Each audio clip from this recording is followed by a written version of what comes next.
Darfour. Depuis 2003, une sale guerre se déroule dans l'ouest du Soudan. Une guerre civile. Une guerre contre les civils. Viols, nettoyage ethnique, crimes contre l'humanité. Le gouvernement soudanais a eu recours aux pires moyens pour venir à bout de cette province rebelle. The last 2 years have been little short of hell on earth for our fellow human beings in Darfur. Au moins 200 000 morts, 2,5 millions de personnes déplacées. Les chiffres ne suffisent pas à décrire cet enfer sur Terre. Pourtant, le 31 juillet 2007, à New York, au siège des Nations Unies, l'espoir renaît pour les rescapés. Le Conseil de sécurité vote à l'unanimité l'envoi de 26 000 casques bleus au Darfour. Enfin. Cette force sera la plus importante de l'histoire de l'ONU. Mais pourquoi a-t-il fallu attendre 4 ans et demi ? Au plus haut niveau du secrétariat des Nations Unies, les responsables ont souvent fait preuve de lâcheté et de négligence.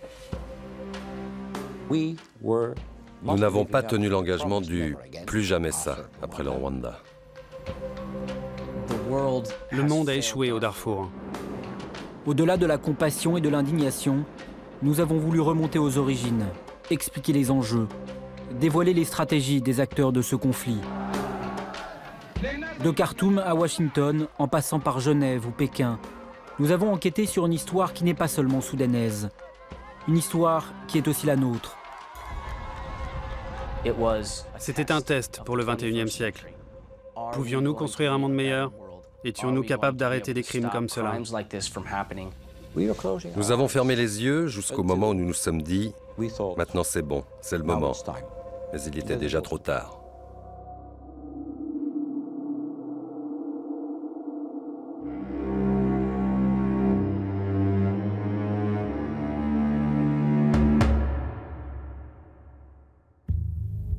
Le Darfour, un territoire de 500 000 km² grand comme la France, situé à l'extrémité ouest du Soudan, le plus grand pays d'Afrique.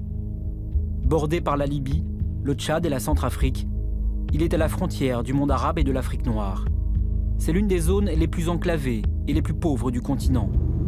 Khartoum, la capitale, est à plus de 1000 km.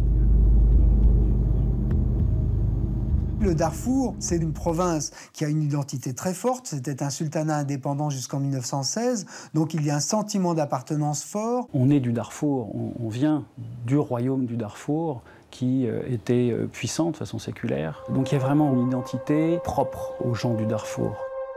Cette identité se nourrit d'une grande diversité ethnique. La population du Darfour, entièrement musulmane, se compose d'une multitude de tribus. Certaines sont d'origine arabe, d'autres d'origine africaine. Ainsi, les Four, le plus important groupe africain, a donné son nom à la région. En fait, le clivage est économique. Les tribus africaines sont en général composées d'agriculteurs sédentaires vivant dans les villages. Les Arabes sont plutôt des semi-nomades, éleveurs de vaches ou de chameaux. Tous ces groupes qui cohabitent pacifiquement sont liés par un point commun, celui d'habiter une région oubliée du pouvoir politique.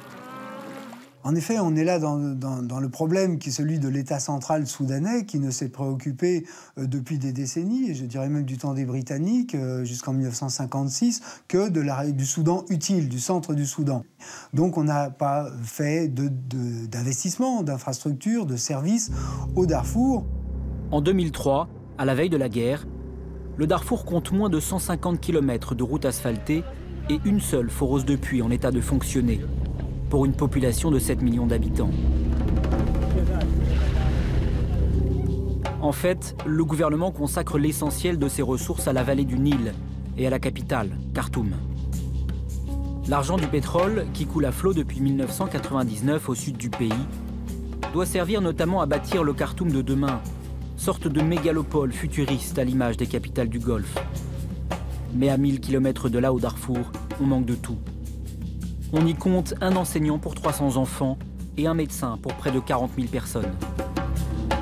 On trouve rien, aucune façon de guérir un bobo. Donc on trouve la mort avec une entorse. J'ai vu une jeune fille mourir en 15 jours d'intervalle. Entre le moment où j'ai quitté le village et le moment où je suis revenu, elle avait simplement une jambe cassée. Elle en est morte.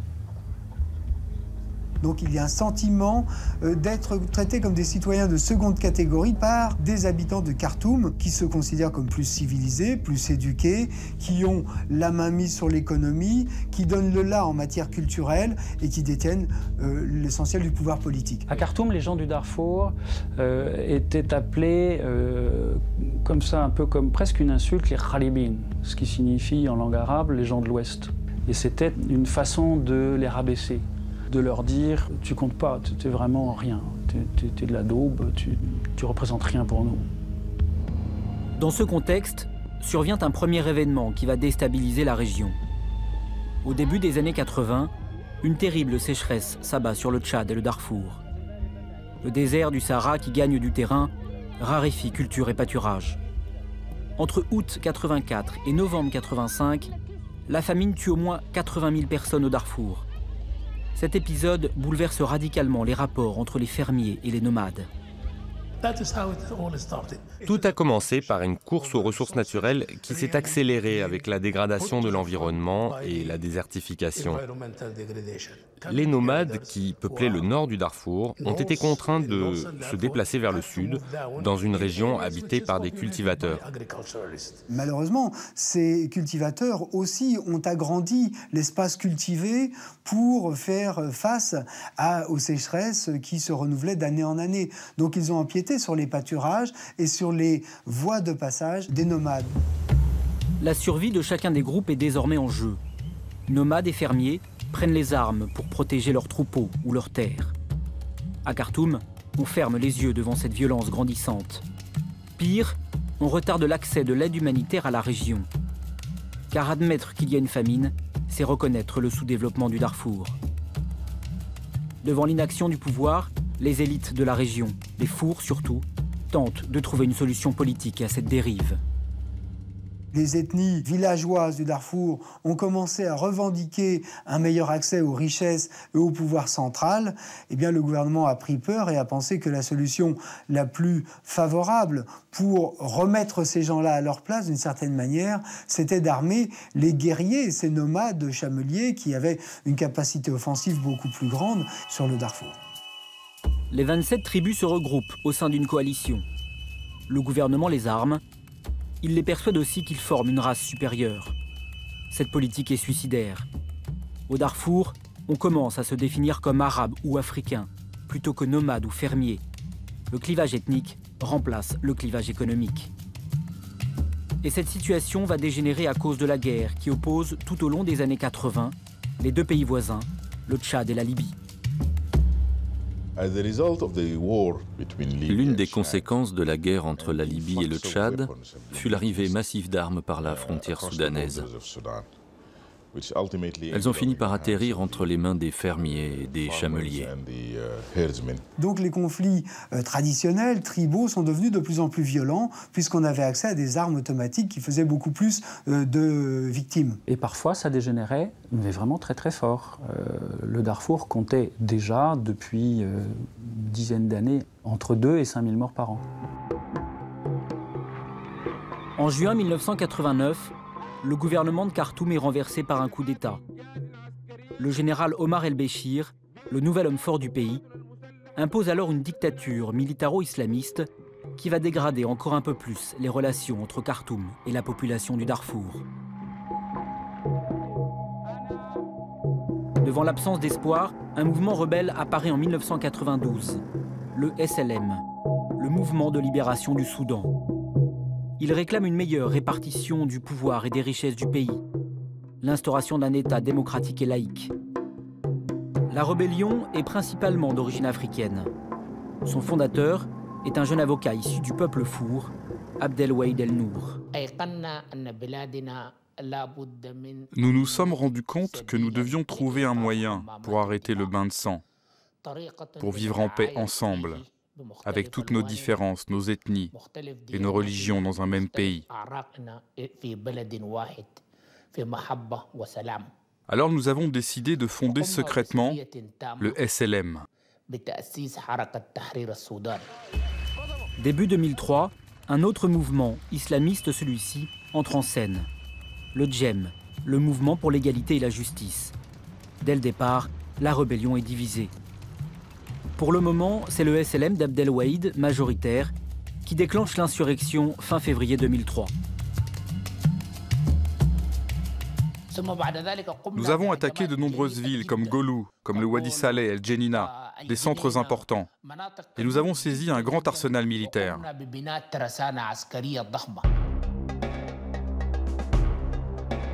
Après 2 mois de guérilla, le SLM décide de porter un coup fatal à la puissance militaire de Khartoum au Darfour.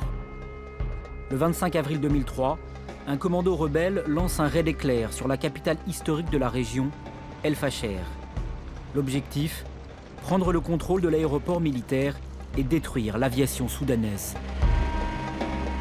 Donc les rebelles viennent en début de matinée, ils écrasent, ils détruisent l'armée et ils arrêtent comme prisonnier de guerre le chef de l'armée de l'air.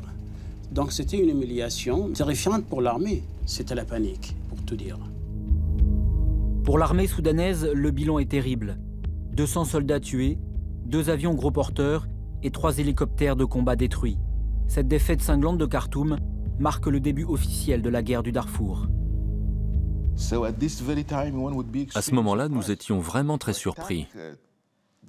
Attaquer une ville comme El Fasher, qui est l'une des villes les plus importantes de l'ouest du Soudan et du Darfour,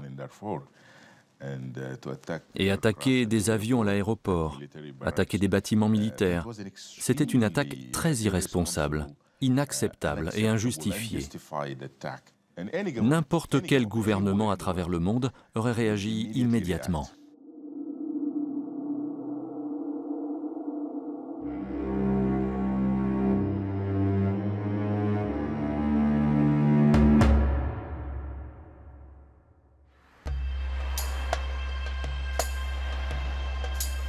À Khartoum, c'est la stupéfaction. L'attaque d'El Fasher est un choc, une humiliation même pour le régime du président Béchir. En détruisant l'aviation soudanaise, le SLM s'affirme comme une menace militaire très sérieuse. Et surtout, l'irruption de cette rébellion du Darfour tombe pour le pouvoir au plus mauvais moment.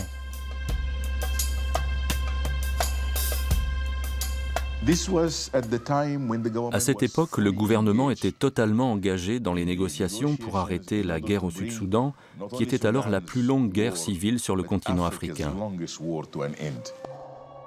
En effet, le gouvernement soudanais est en train de mettre fin à une guerre civile face à une autre rébellion, située au sud du pays. Dans une région appelée le Sud-Soudan, habitée par une population africaine de religion chrétienne et animiste. Revenons en arrière. C'est en 1983 que l'Armée populaire de libération du Soudan, le SPLA dirigé par le colonel Garang, prend les armes contre Khartoum. Ses revendications sont multiples. Retour à la démocratie, liberté religieuse, autonomie régionale et juste répartition des richesses. En 2002, après 19 ans de combat et 2 millions de morts, un cessez-le-feu est signé sous la pression de la communauté internationale. De longues négociations s'ouvrent enfin avec le SPLA. Et Khartoum sait qu'il va devoir faire des concessions pour obtenir un accord définitif. La paix est à ce prix.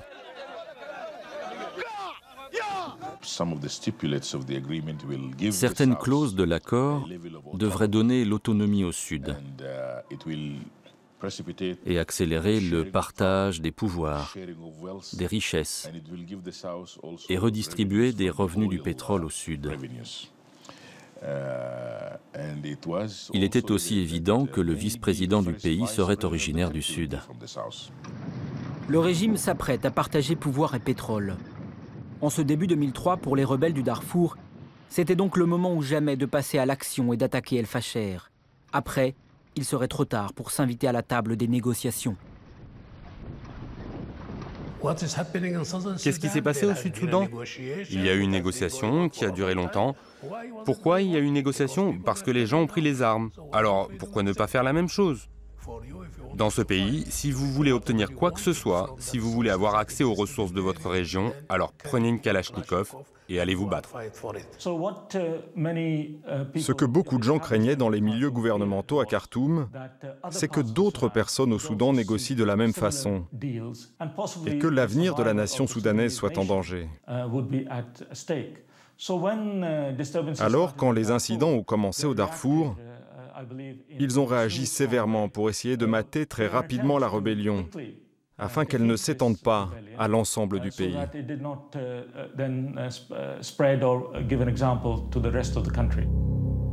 Mais le président Béchir a un problème de taille.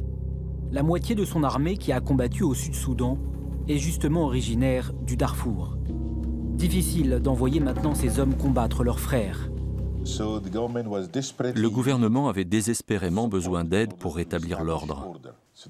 Il a fait appel à différentes personnes au Darfour en disant « Nous avons besoin que des gens viennent, que ces gens-là soient entraînés pour soutenir les forces du gouvernement contre cette rébellion. » Le gouvernement a mobilisé des milices sur des bases ethniques.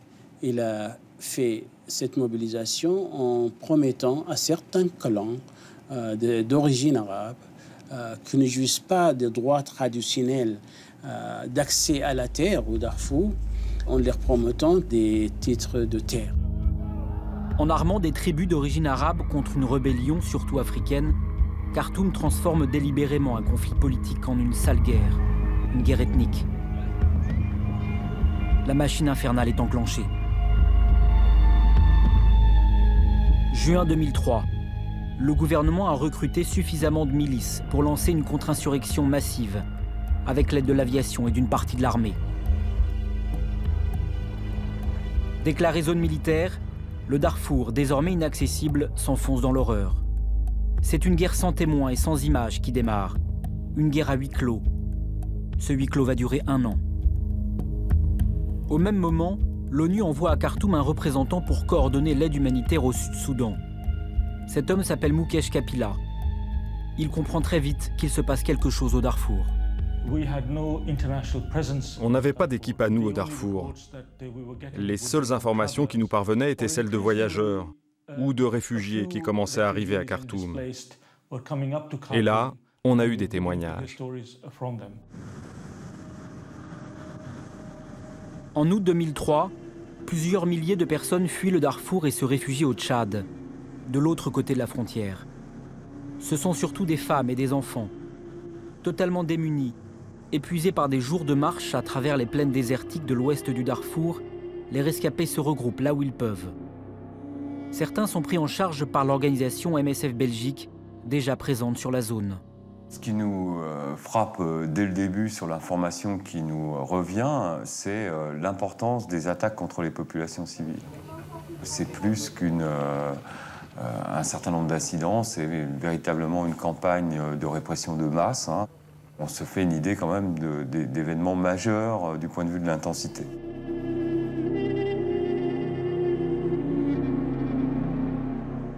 Le calvaire vécu par les rescapés du Tchad indique clairement que la situation à l'intérieur du Darfour est sans doute bien plus dramatique. Mais la région est bouclée par le gouvernement. Impossible d'y accéder. À chaque fois que nous voulions envoyer une équipe ou enquêter pour savoir ce qui se passait, nous n'avions pas d'autorisation. Et même quand nous en avions une, c'était plusieurs semaines après notre demande. Et parfois, nous avions même des personnes à l'aéroport prêtes à partir, et l'autorisation n'arrivait pas ou elle était refusée. Début septembre 2003, Khartoum lève très partiellement le blocus et autorise quelques ONG à pénétrer au Darfour. Coralie Léchelle, infirmière à MSF, est une des rares occidentales à obtenir un laissez-passer. Elle doit se rendre à Mornay, une petite ville de l'ouest du Darfour, où des regroupements de population ont été signalés. À la tête d'un convoi de 3 camions, la jeune femme emprunte une route qui vient de subir une attaque. L'ampleur, pour le coup, des dégâts est extrêmement claire. Et là, on peut parler de visibilité parce que on voit ce qui se passe. Et on est directement présent au moment où ça se passe. Même si on n'a pas assisté au village brûlé à la minute où ça s'est fait, n'empêche que ça fume encore quand on passe. Plus aucun village n'est vivant, plus aucune population présente dans les villages. Les sacs dans les greniers crevés, donc les gens n'ont pas pu emmener de la nourriture non plus. Donc on remplit les camions avec les gens qu'on trouve sur la route qui sont fatigués, qui sont complètement apeurés. Et on arrive donc le soir sur Mornay. Une fois dans le camp, Coralie voit arriver des dizaines de blessés, plus de 500 en une semaine. Il y avait des hommes qui étaient pendus dans des arbres par les bras, par les jambes, avec vraiment des violences extrêmement visibles en plus quand on récupérait les patients. Les femmes fouettées, balafrées de partout sur le visage, sur le dos. Probablement des viols qui étaient faits, mais une telle difficulté à répondre déjà aux premiers besoins qu'on n'était pas capable de rentrer en communication avec ces femmes, au-delà des soins extérieurs pour pouvoir répondre à cette problématique. Beaucoup d'enfants blessés par balle avec des fractures, avec des blessures, mais extrêmement fortes. C'était pas juste par hasard des blessés qui avaient reçu une balle perdue, c'était des tirs extrêmement ciblés. Des organisations de défense des droits de l'homme, comme Human Rights Watch, parviennent aussi à pénétrer au Darfour au début de l'année 2004. Et les témoignages recueillis sont toujours les mêmes. Les attaques sont dirigées systématiquement contre les tribus d'origine africaine supposées soutenir la rébellion. Et elles commencent par des bombardements aériens de l'aviation soudanaise. Ces images, tournées en novembre 2003 à l'ouest du Darfour, sont rarissimes. Ce sont les seules connues à ce jour montrant une attaque aérienne.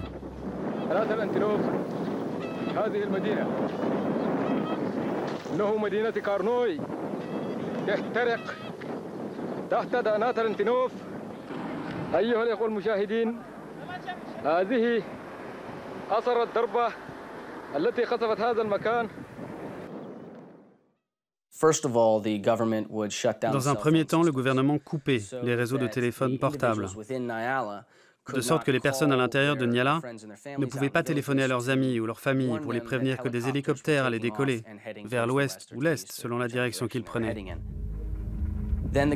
Après, le gouvernement envoyait des hélicoptères et des avions qui bombardaient et rasaient les villages.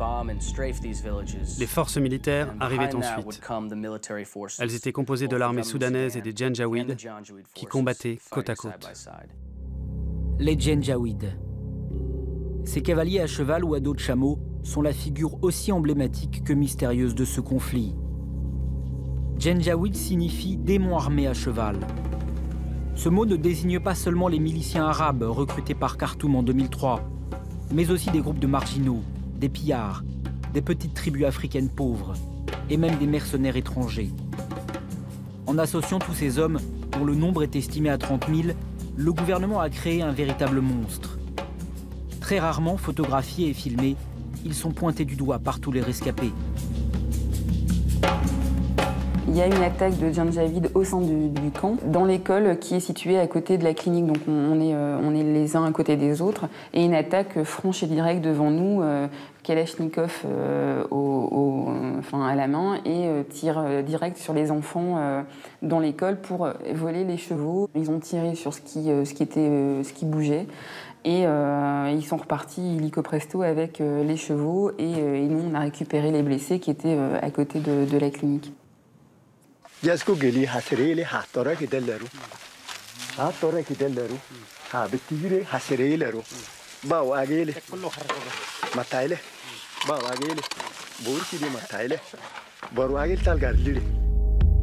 Janjaweed apparaissent comme les principaux outils du nettoyage ethnique commis contre les tribus d'origine africaine en 2003 et 2004. Le gouvernement du Soudan et les Janjaweed ont détruit ces gens par tous les moyens possibles. Pas seulement en leur donnant la mort, mais aussi en les détruisant psychologiquement, émotionnellement, de sorte qu'ils ne veuillent plus jamais revenir dans la région. Ils ont utilisé les viols collectifs comme une arme de guerre. Ils ont torturé les hommes de façon indicible. Ils les ont souvent castrés et sodomisés. Ils leur enlevaient les yeux et leur coupaient les oreilles. Ils brûlaient des gens vivants, les arrosant d'essence et les regardaient se consumer en courant autour du village. Ils ont pris des bébés et les ont jetés dans des bûchers. Ils ont fait tout cela pour détruire ces gens-là de toutes les façons possibles, pour qu'ils soient anéantis, pour qu'ils ne puissent plus se défendre, et pour qu'ils quittent le Darfour et qu'ils ne reviennent jamais.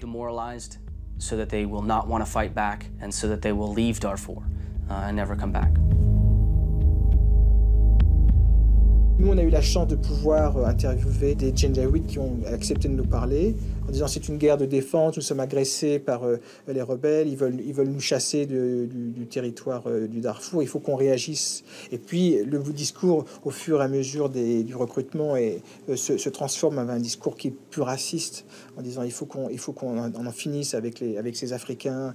Il y a des mots très, très forts qui sont utilisés, les nègres, il faut qu'on nettoie ce territoire du Darfour. Malgré ces témoignages, malgré les preuves de ces massacres, Khartoum nie en bloc tout. Le rôle des Janjaweed, les bombardements aériens, les viols, les pillages, les crimes de masse. Rien n'existe.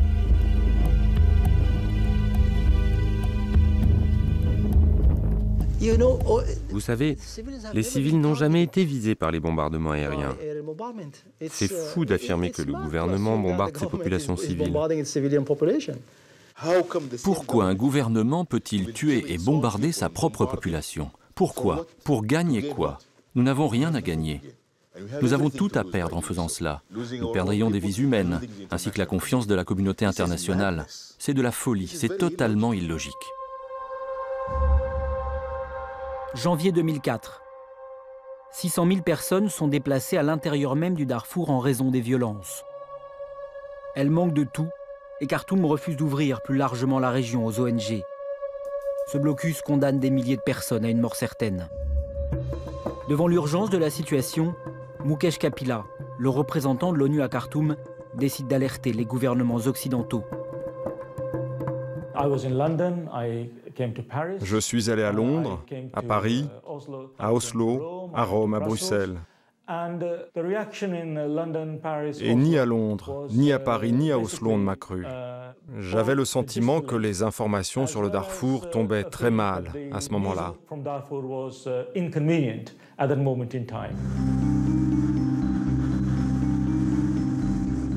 Les morts, les massacres, les pillages commis par Khartoum tombent mal pour les diplomates occidentaux.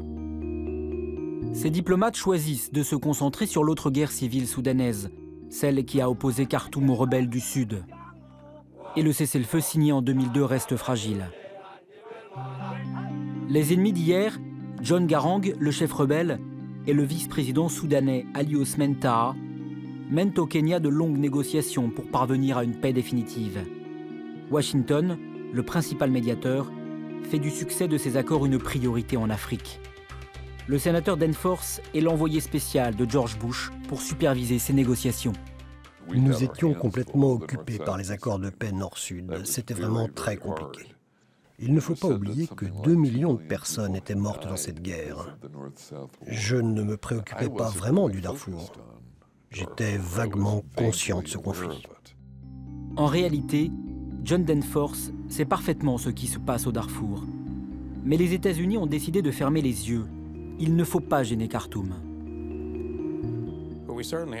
Nous avions en effet régulièrement des rapports d'ONG, comme MSF par exemple, qui étaient très actives là-bas. Ils nous donnaient leurs comptes rendus, ainsi que des photos et d'autres choses aussi. Et enfin, nous avions des informations provenant d'autres sources qui nous indiquaient que la crise empirait. Et si les Américains refusent de mettre le dossier du Darfour sur la table, c'est qu'ils font un pari. Les négociations Nord-Sud doivent aboutir à la création d'un nouveau régime à Khartoum. Les rebelles du Sud et le gouvernement signent de nombreux accords intérimaires en 2003 et 2004. Il est même prévu que Khartoum concède au chef rebelle John Garang le poste de vice-président du pays, une fois la paix définitivement signée. Parce que ipso facto, les rebelles du Sud se trouveraient dans le gouvernement central, se trouveraient détenteurs d'une partie du pouvoir, et comme ils étaient les alliés supposés des rebelles du Darfour, ils interviendraient comme médiateurs entre la rébellion du Darfour et le gouvernement central.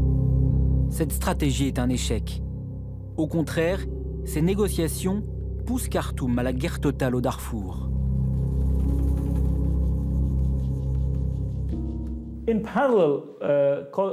En parallèle, mes contacts au sein du gouvernement soudanais m'ont confié qu'ils avaient peur que l'accord de paix les empêche de régler le problème du Darfour. Par conséquent, il voulait en finir avec le Darfour. Et avant que les accords de paix Nord-Sud ne soient signés, certains ont même parlé de solution finale, ce qui m'a fait penser à l'Holocauste en Europe.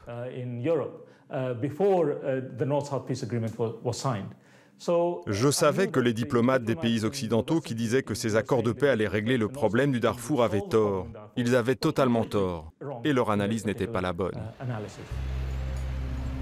Isolé, Mukesh Kapila décide d'alerter la plus haute instance internationale, la seule susceptible d'intervenir au Darfour, le Conseil de sécurité des Nations Unies. Mais il n'est pas entendu une fois de plus, et c'est toujours pour la même raison, au nom de la paix entre le Nord et le Sud. Je pense que nous avons perdu beaucoup de temps, et finalement ce temps perdu s'est traduit par autant de vies en moins, des dizaines de milliers, voire des centaines de milliers de morts. Les 2,5 millions de déplacés, de réfugiés dont on parle aujourd'hui, eh bien, c'est à cette époque-là, à 80%, qu'ils ont été chassés de chez eux. Et les 200 000 victimes sont aussi tombées à ce moment-là. Donc il y a eu de sang-froid, acceptation de ce massacre de grande ampleur, par inconséquence, je pense, ou irresponsabilité de la communauté internationale.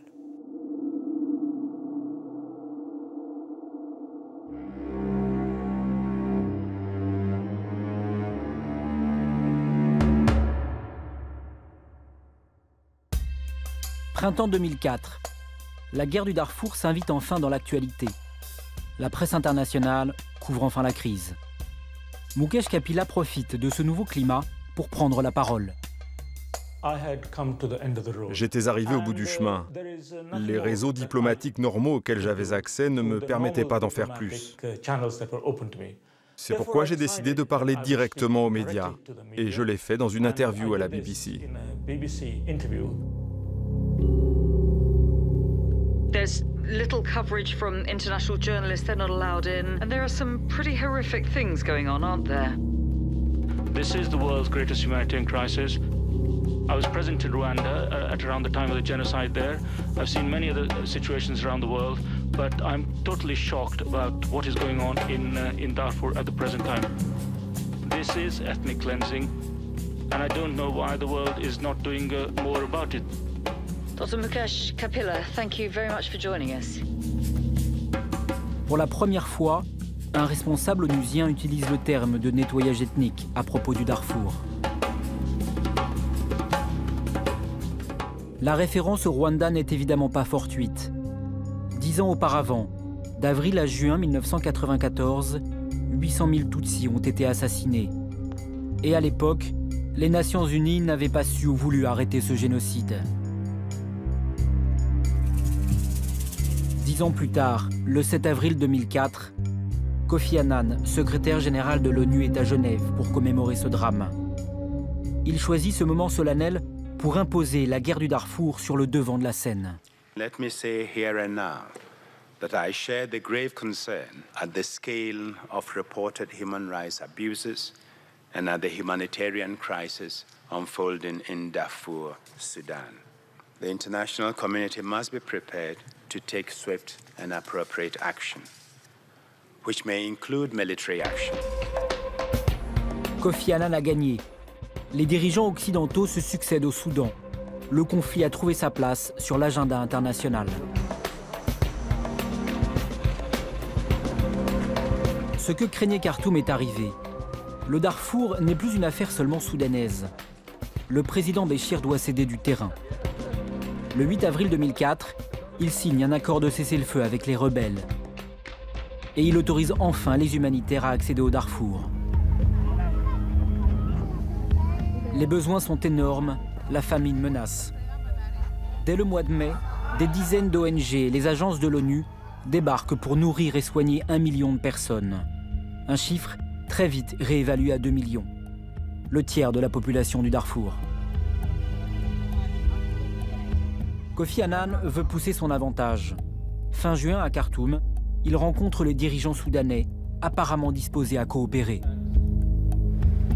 The violence must stop. The Janjaweed militia must be disarmed and demobilized, and the ceasefire agreement must be respected by all parties. Un accord a été passé entre Kofi Annan et le président Béchir, dans lequel le président Béchir a fait un certain nombre de promesses. C'était plutôt un bon accord.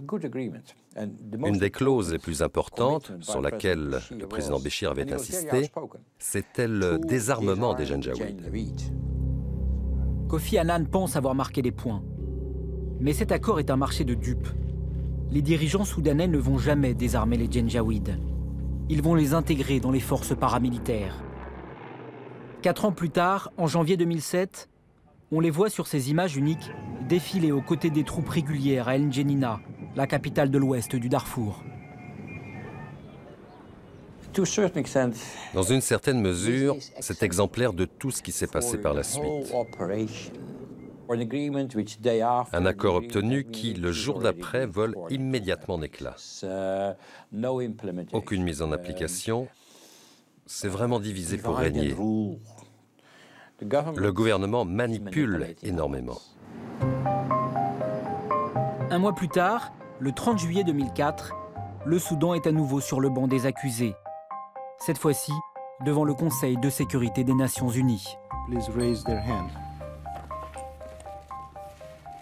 The draft resolution has been adopted as resolution 1556/2004.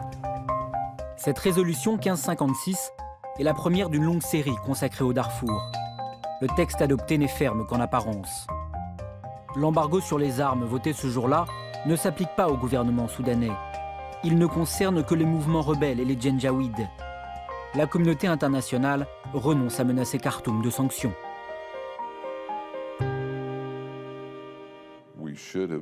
On aurait dû être plus ferme. On n'a pas pu obtenir le mot sanction, ni même une menace de sanction dans les résolutions.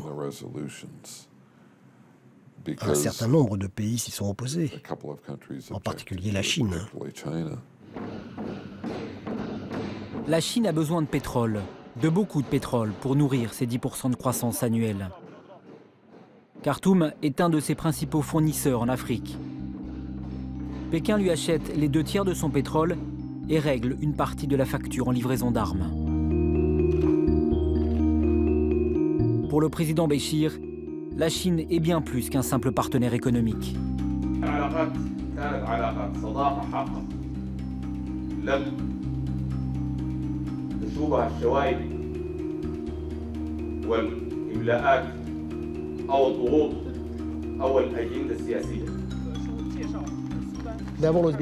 Il y a toujours une grande concertation entre nous. Ils nous ont toujours écoutés, ils ont toujours tenu compte de notre point de vue. La politique étrangère de la Chine est tellement différente. Ils nous aident autant que possible, sans la moindre ingérence dans notre politique intérieure.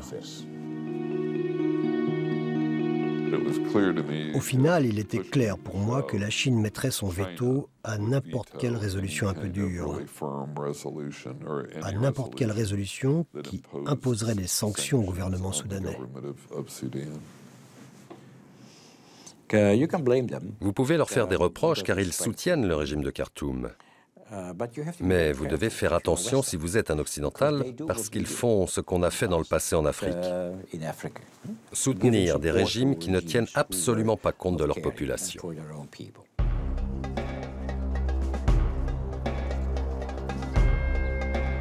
Août 2004. L'Union africaine débarque au Darfour. Cette jeune organisation, qui regroupe l'ensemble des pays africains, a pour objet de maintenir la paix sur le continent. Mandatée par l'ONU, elle est chargée de trouver une solution politique à ce conflit. Elle compte en profiter pour s'imposer comme un acteur fiable sur la scène internationale. Cette mission au Darfour constitue sa première intervention sur le terrain. Au sein de la communauté diplomatique, on se félicite de cette solution africaine à un problème africain. On est dans une période où l'ONU est très sollicitée ailleurs sur la planète. Il est difficile de lever des casques bleus. Peu de pays sont prêts à envoyer des casques bleus dans un terrain aussi difficile à toutes sortes de titres que le Darfour. Je crois que la raison pour laquelle nous avons choisi l'Union africaine est un souci de rapidité. Je connais l'ONU depuis des années et c'est une institution remarquable, mais elle agit lentement. Nous avons donc considéré que l'Union africaine avait les capacités d'intervenir, à partir du moment où nous, les Occidentaux, nous l'aidions financièrement. Il y a aussi un cynisme, c'est-à-dire que c'était une opération dangereuse où il y aurait des victimes et que finalement, peut-être que des victimes africaines seraient plus faciles à faire admettre que des victimes occidentales. Sur le terrain, l'AMIS, la force de l'Union africaine au Darfour, est chargée simplement de surveiller le cessez-le-feu d'avril 2004. Lorsqu'une attaque a lieu, elle doit se rendre sur place, enquêter et rédiger un rapport qui restera lettre morte. Dès le départ, ce mandat n'est pas adapté à la gravité de la crise. Au commencement de la mission, on avait sous-évalué le problème du Darfour. Vous pouvez vous imaginer le déploiement de 60 militaires, observateurs militaires et 300 forces de protection pour le Darfour qui a une dimension de la France, comme on le dit. Pour réussir ce type de mission de surveillance, il faut pouvoir être partout, en même temps. Mais les moyens logistiques sont trop insuffisants. Les États-Unis et les pays européens qui financent toute l'opération limitent par exemple, pour des raisons de coût, le nombre d'heures de vol par hélicoptère. On avait un nombre d'heures précis à ne pas dépasser pour chaque mois. Donc, après avoir utilisé les heures qui étaient autorisées par les donateurs, on s'arrêtait pour attendre le mois suivant. Difficile alors de contrôler efficacement un cessez-le-feu. Et Khartoum, de son côté, ne fait évidemment rien pour faciliter la mission des observateurs. Quand nous devions faire le plein d'essence, nous arrivions à l'aéroport. Les dépôts d'essence sont contrôlés par le gouvernement soudanais. Très souvent, ils nous donnaient des excuses pour nous empêcher de décoller. Comme par exemple, nos pompes sont cassées, notre camion a un pneu crevé, on ne peut pas faire le plein. C'était vraiment des excuses idiotes pour nous retarder, car ils savaient très bien que nous allions à des endroits où ils avaient lancé des attaques. À certains moments même, on était là et, soi-disant, les pompes étaient cassées, alors qu'au bout du tarmac, ils faisaient le plein de leurs hélicoptères d'attaque, qui allaient et venaient pour se réarmer. Ils nous retardaient. C'était la tactique du gouvernement. Malgré toutes ces difficultés, la présence de l'AMIS entraîne une accalmie dès septembre 2004. Les lignes de front se stabilisent, mais pas pour très longtemps. En décembre 2004, Brian Stedel assiste à l'attaque de l'Abado, au sud du Darfour. Alors que soldats et Janjaweed pillent la zone, l'observateur se pose en hélicoptère. Il espère que sa présence incitera le général soudanais à cesser les opérations. J'ai sorti mon appareil photo et il m'a répondu « Non, tu ne prends pas de photos ». Notre mandat m'autorisait à le faire, mais je ne pouvais pas insister. Il avait derrière lui 4500 soldats, et moi, seulement 2 personnes. Donc je n'avais pas la possibilité de prendre des photos au sol. On a pris des photos aériennes, on a pu survoler le village plusieurs fois, jusqu'à ce que l'Abado soit totalement détruit, une semaine plus tard.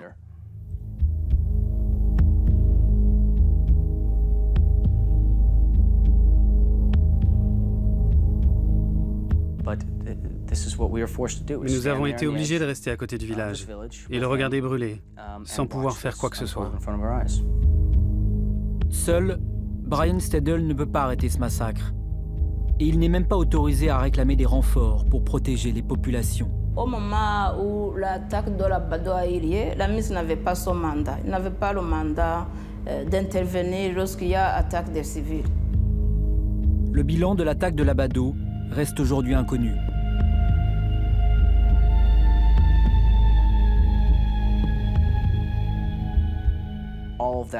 Tout ça m'a conduit à me dire, je n'ai plus rien à faire ici, je quitte cette mission. Je rentre à la maison pour faire autre chose.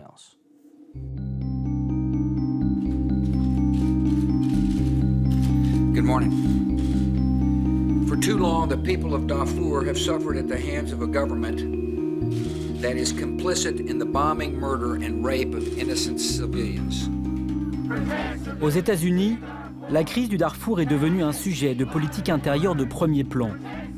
Groupes de pression, collectifs d'associations comme Save Darfur, Star hollywoodienne, tous se passionnent pour ce conflit.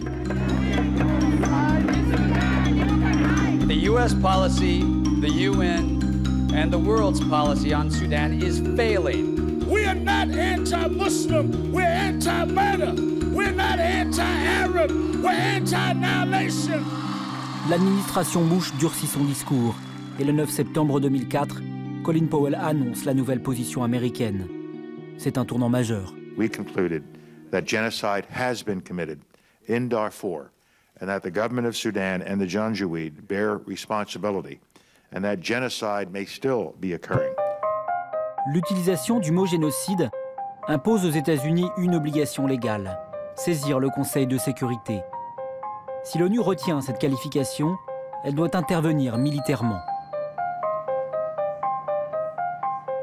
En attendant, Washington aurait dû en tirer des conséquences politiques et rompre avec un régime qui l'accuse du pire des crimes. Il y avait une pression tellement forte à la part de Washington à l'encontre de Khartoum. Et dans le même temps, il faut avouer qu'il y avait une coordination de plus en plus évidente entre la CIA et les services de renseignement soudanais.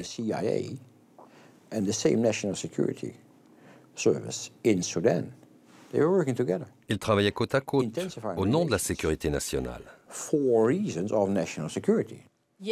Oui, nous coopérons avec le gouvernement du Soudan sur le contre-terrorisme et c'est honnêtement une très bonne coopération. Mais ça n'a rien à voir avec le fait qu'ils sont responsables de la violence au Darfour. Washington fait même venir en 2005 au siège de la CIA le numéro 1 des services de renseignement soudanais, Salah Abdallah Ghosh. Mais comment recevoir un homme qui est aussi soupçonné d'être un des principaux responsables des massacres commis au Darfour? Il n'y a pas de contradiction à avoir une relation complexe, vous voyez, une relation bilatérale avec le gouvernement du Soudan. Je comprends le point de vue politique des États-Unis. Mais cela veut dire que vous faites passer vos intérêts de sécurité nationale au-dessus de votre responsabilité de protéger les populations civiles victimes de crimes de masse, et même de génocide, comme l'a affirmé Washington. Au Darfour, le discours américain suscite une attente considérable. Population civile et mouvements rebelles espèrent une intervention militaire. 10 ans après le Rwanda, un génocide ne peut pas rester impuni. Mais cette intervention ne viendra jamais. En utilisant ce mot, Washington a peut-être fait preuve de légèreté. Khartoum a-t-il vraiment eu l'intention de supprimer l'intégralité d'un groupe humain originaire du Darfour? Dans la capitale elle-même, il y a des centaines de milliers d'originaires du Darfour, de toutes les tribus du Darfour, et ces gens n'ont jamais été victimes d'aucune vexation, d'aucun harcèlement, d'aucun massacre. De même, dans l'appareil d'État, il y a des originaires de toutes les tribus du Darfour, aussi bien non arabes qu'arabes, et ces gens-là n'ont jamais été mis en danger, mis en cause. Kofi Annan a demandé un comité composé de juristes du monde entier, dirigé par le professeur italien Cassese, de déterminer si ces crimes de masse relevaient d'un génocide. Et le rapport du professeur Cassese, octobre-novembre 2004, est un excellent rapport. Très documenté, il analyse ce qui s'est vraiment passé. La commission est parvenue à la conclusion que le gouvernement soudanais n'avait pas mené une politique de génocide. Ce sont des massacres de masse, des viols de masse, des violations très graves des droits de l'homme. Mais ce n'est pas un génocide sur la base de la définition du droit international. Et là, je cite le texte du rapport, mais c'est aussi grave qu'un génocide. Au-delà des terribles conclusions de ce rapport sur les crimes commis au Darfour, la communauté internationale est d'accord sur une chose. Trop de temps a été perdu, trop de vies ont été sacrifiées. Et 2,5 millions de déplacés attendent toujours le retour de la paix. En coulisses, les diplomates s'activent pour parvenir à un accord. «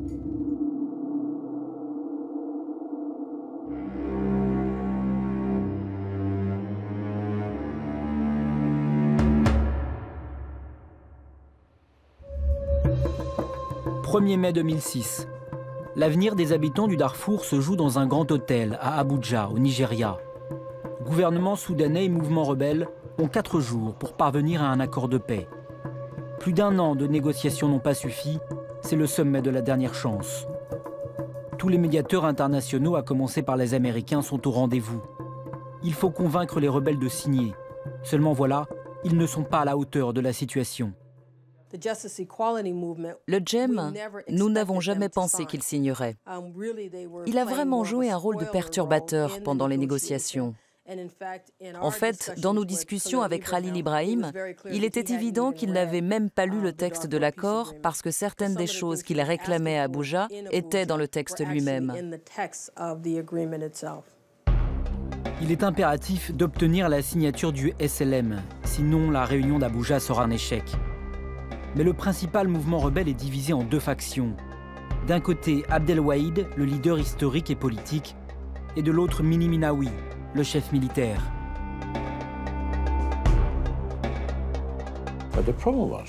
Mais le problème, c'est que les pays occidentaux qui faisaient pression ne comprenaient pas les très mauvaises relations entre Abdelwahid et Mini Minawi.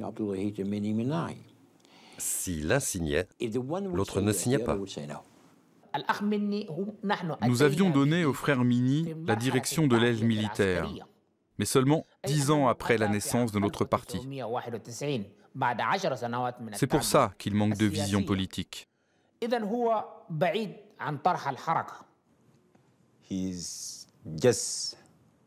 Abdelwahid ne veut que la place du leader,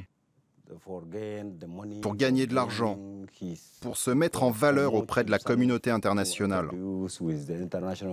C'est son seul but. Le dimanche soir qui précédait la signature, prévue le vendredi, Abdelwahid a dit « C'est un bon début qui peut être amélioré ». Dans le même temps, Mini Minawi a affirmé « Je ne signerai jamais ça, c'est totalement inacceptable ». Et en 4 jours, tout s'est inversé. We need this document to be improved. So you're not going to sign it? Yes. We are not going to sign it. That's Coup de théâtre, le 5 mai, c'est Mini Minawi, le grand rival d'Abdelwahid, qui signe l'accord avec le gouvernement de Khartoum. Mais que vaut ce document, approuvé par le chef d'une faction minoritaire? Je sais que cet accord est faible, mais parfois, il vaut mieux quelque chose que rien du tout. Après Abuja, Mini Minawi devient le 4e personnage du régime soudanais. Ses troupes sont intégrées dans l'armée. Pour le président Béchir, cet accord est un succès. Il peut s'afficher en homme de paix. Et surtout, il a réussi à diviser les rebelles. Ceux qui n'ont pas signé reprennent les opérations militaires. Excédés par cette attitude, les diplomates américains commettent alors l'erreur de les traiter publiquement de hors-la-loi.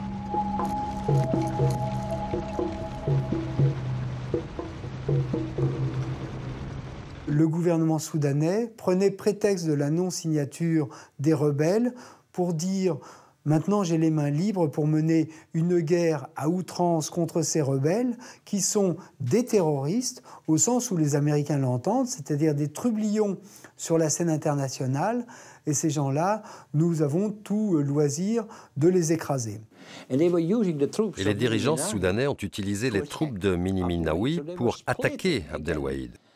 Ils ont de nouveau divisé la rébellion du Darfour, ils l'ont affaiblie. Alors les gens du Darfour qui supportaient Abdelwahid ont dit « Cet accord de paix ne sera jamais notre accord de paix parce que le gouvernement l'utilise contre nous. » 2 mois plus tard, l'accord d'Abuja n'existe déjà plus. Au contraire, il a relancé la violence au Darfour. Au Conseil de sécurité des Nations Unies, Jan Pronk dresse un tableau tragique de la situation. There has been a rise in the violence after the signing of the DPA. The use of rape as a tool of terror is frequent, and again, on the rise. The attackers show little mercy towards women and children. la guerre du Darfour est devenue incontrôlable. Le banditisme fait rage, les groupes armés se multiplient, le conflit se morcelle. Travailleurs humanitaires et soldats de la MIS sont régulièrement attaqués. Le contingent africain a beau compter maintenant 7000 hommes, il est toujours incapable de protéger les civils. La communauté internationale a dit « Vous ne faites pas du bon travail ». Peut-être, mais l'Union africaine n'a jamais été en position d'effectuer un bon travail. Nos partenaires ont commencé à être réticents dans le financement de la mission. Je me rappelle bien que le mois de janvier, les salaires de janvier, ils ont été payés au mois de mars. Les salaires du mois de février ont été payés, je crois, au mois de mai. Encore une fois, quand des soldats ne sont pas payés pendant plusieurs mois et qu'ils ne savent pas où ils sont et qu'ils ont été amenés plus ou moins de force par leurs commandants ou leurs généraux, eh bien, ils ne sont pas très motivés à aller prendre des risques. La communauté internationale programme donc l'échec de la mission de l'Union africaine. Avec un objectif, reprendre la main et confier le dossier au casque bleu des Nations Unies. Le 31 août 2006, le Conseil de sécurité vote la résolution 1706 qui prévoit l'envoi de 20 000 casques bleus au Darfour. Mais une fois encore, la communauté internationale se montre incohérente. Malgré l'urgence de la situation, le déploiement de cette force est soumis à l'accord du Soudan. Et Khartoum refuse. تمادت القوى الدولية بقيادة الولايات المتحدة الأمريكية وبريطانيا في الضغط على حكومة السودان وعملوا على إصدار قرار من مجلس الأمن هو القرار 1706 واللي حقيقة في مجمل مضمونه بيضع السودان تحت وصاية الأمم المتحدة ويعطي قوات الأمم المتحدة بموجب هذا القرار نفس الصلاحيات اللي مارستها قوات التحالف في العراق. Les diplomates reviennent à la charge avec l'idée d'une force hybride. Une force qui serait composée de soldats de l'Union africaine et de casques bleus de l'ONU. Le bras de fer qui s'engage va durer presque un an. Le 23 octobre 2006, le président Béchir passe à l'offensive. Il expulse le représentant spécial de Kofi Annan. C'est une humiliation sans précédent, pourtant l'ONU ne réagit pas. Ils n'avaient pas le droit de faire ça, car c'est un accord entre le gouvernement soudanais et le secrétaire général. Mais bien sûr, ils avaient le pouvoir de le faire. J'ai donc dû quitter le pays dans les 72 heures. La riposte de la communauté internationale arrive le 23 février 2007. Après 2 ans d'enquête, la CPI, la Cour pénale internationale, émet ses premiers mandats d'arrêt pour crimes contre l'humanité et crimes de guerre. Le procureur, Luis Moreno Ocampo, a identifié celui qui a mis en œuvre la répression au Darfour. Il s'agit d'Ahmed Haroun, le secrétaire d'État aux affaires humanitaires. J'ai des témoins qui certifient qu'Ahmed Haroun était dans son hélicoptère en train de distribuer des armes aux milices Janjaweed, à 3 endroits différents dans les 3 provinces du Darfour. J'ai d'autres témoins qui disent qu'Haroun payait les milices en liquide. Il y allait avec des valises remplies d'argent et il payait. Il gérait l'argent sans aucun contrôle. Il pouvait décider qui il payait et qui il ne payait pas. Il y a des témoins enfin qui l'ont vu s'adresser directement aux Janjaweed pour les inciter à commettre des pillages et des crimes. Le président Béchir refuse de livrer Ahmed Haroun à la CPI. Au contraire, il le nomme responsable des droits de l'homme pour le Darfour. Et pire encore, le régime continue de nier la réalité même des massacres. Est-ce que vous avez déjà vu la photo d'un cadavre au Darfour? Est-ce que vous avez déjà vu la photo d'un charnier au Darfour? On ne voit jamais ça dans les médias. Vous en avez juste entendu parler. Nous avons travaillé pour essayer de découvrir les vrais chiffres. Depuis que cette rébellion armée a semé le chaos et l'anarchie au Darfour, nous sommes parvenus au chiffre suivant. Autour de 9000 morts. Vous voyez? Au-delà de ces discours provocateurs, Khartoum prend la menace de la CPI au sérieux et craint que ces enquêtes remontent un jour jusqu'au sommet de l'État. Pour les dirigeants soudanais, comme pour beaucoup d'autres dirigeants coupables de crimes contre l'humanité, la perspective d'être un jour extradé, ou bien même de se trouver confiné dans son pays sans pouvoir voyager, de se trouver traqué, mis au banc de l'humanité, est quelque chose qui fait peur. C'est l'une des seules choses d'ailleurs qui fassent peur aux dirigeants de Khartoum aujourd'hui, dans la mesure où ces dirigeants, depuis qu'ils sont au pouvoir, ont accumulé des fortunes souvent colossales et se déplacent beaucoup à l'étranger où leur fortune est placée. Ça prendra du temps, mais je suis sûr qu'Haroun sera présenté à la justice. Son destin est d'être dans le box des accusés pour répondre de ses crimes. Je n'ai aucun doute là-dessus. Ce mandat d'arrêt pour crime contre l'humanité émis contre Ahmed Haroun fait de Khartoum un allié de plus en plus encombrant pour la Chine. Soucieuse de son image, les Jeux Olympiques sont dans moins d'un an. Pékin nomme un envoyé spécial pour le Darfour. Les autorités chinoises poussent désormais Khartoum au compromis.